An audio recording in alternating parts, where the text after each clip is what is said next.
mga lods. So gagawin muna natin ngayon is downspout, no? Medyo magaan-gaan lang yung gagawin natin. So ito, may PVC tayong 4. Din yung adds naman po natin is 45 degree lang po para malumana yung takbo ng tubig, no?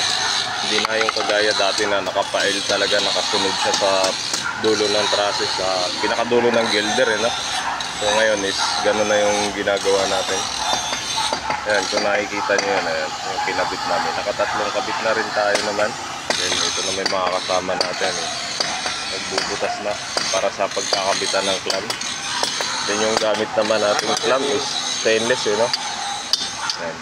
So ganyan lang po pag-install na clamp. Stainless po ginagamit natin para hindi siya basta-basta bumigay.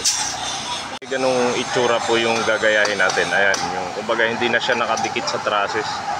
Para po yung tubig na galing sa downspout, galing sa gutter is hindi masasakal, no? Baga tuloy-tuloy yung takbo.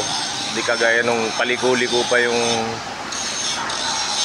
downspout natin is nahihirapan din yung tubig. Sa kahabaan ba naman itong pabrika or building na to, talaga mahihirapan po. Then ito naman yung kabilang side. Yan, so nagbubuhat sila ng scaffolding.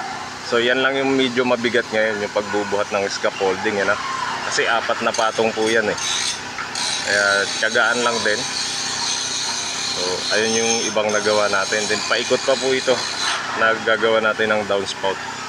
Dito lods, no, sa taas nasikaso na rin natin. Ayan, yung pinaka pack-label lang yung inayos natin. Then yung sa bandang baba is yun pa rin, pagka pinoto lang para maging gano'n, para swabe yung tubig.